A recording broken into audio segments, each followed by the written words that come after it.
বর্তমানে অবস্থান করছি হরিশপুর রেল স্টেশন বাজার, যেটা মাধবপুর হবিগঞ্জ অবস্থিত।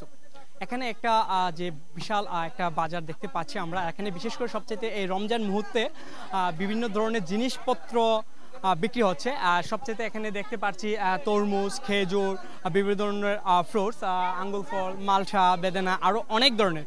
এবং এই পাশেও আমরা দেখতে পাচ্ছি যেটা কিনা এখানে একটা যে তরমুজের দোকান। আমরা একটু যেটা সামনে দেখতে পাচ্ছি যে তরমুজের দেখেন এখানে ক্রেতা অনেক, যেটা একদম জ্যাম। আমরা যেখানে এখানে আসার পর দেখতে পেলাম যেটা কিনা প্রত্যেকটা মানুষ তারা যে পরীক্ষা করে নিচ্ছে যেটা তরমুজটা কি লাল হবে কি না। দেখতেই পাচ্ছেন তরমুজটা আর কি দেখতেছে তারা। আর এখানে আমরা আরও দেখতে পাচ্ছি যে বিভিন্ন ধরনের কিন্তু মুদিমাল দোকানেরা কিন্তু অনেকটা ধুম পড়েছে বেচা কিনে। আর শুধু এখানে আমরা সবচেয়ে ভিড় দেখতে পাচ্ছি তরমুজের দোকানগুলো বা বিভিন্ন ধরনের ফ্রুটস দোকানগুলোতে। আমরা এখানে একজন দোকানদারের সাথে একটু কথা বলার চেষ্টা করবো। আলহামদুলিল্লাহ ভালো বেচা কিনা হইতেছে ভাই।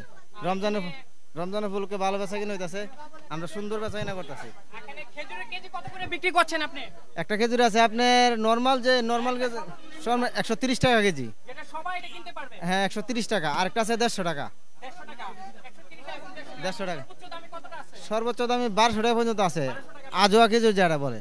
আর একটা হলো সরা কেজি 700 টাকা। এটা হলো সরা কেজি 700 টাকা। আপনার এটা হলো 300, এটা 550। এটা হলো বড়ি কেজি 450। তারপরে দেখা গেছে এটি আপনার 350, 375 হাজার। বিভিন্ন কেজির অনেক জাতের কেজি আছে, 1200 টাকা কেজি আছে। আর মাশাআল্লাহ তরমুজ খুব ভালো বেচা কিনা চলতেছে। এটাই মাত্র 300 টাকা বেচলাম।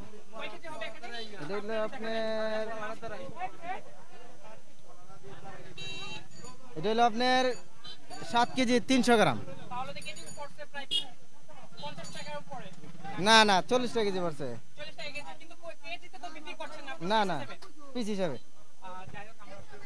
আমরা এখানে আসার পর দেখতে পেলাম বিভিন্ন ধরনের কিন্তু আসলে এখানে কিন্তু অনেকটা সুলভ মূল্যে বিক্রি হচ্ছে। আমরা এই পাশটাতেও দেখতে পাচ্ছি নারী পুরুষ উভয়ই কিন্তু বিক্রি করছে। এবং আরও অনেক মানুষ কিন্তু বিভিন্ন জায়গা থেকে কিন্তু এই বাজারে আসে, কারণ এই বাজারটা হলো সিলেটের প্রবেশদ্বার একটা মুখ।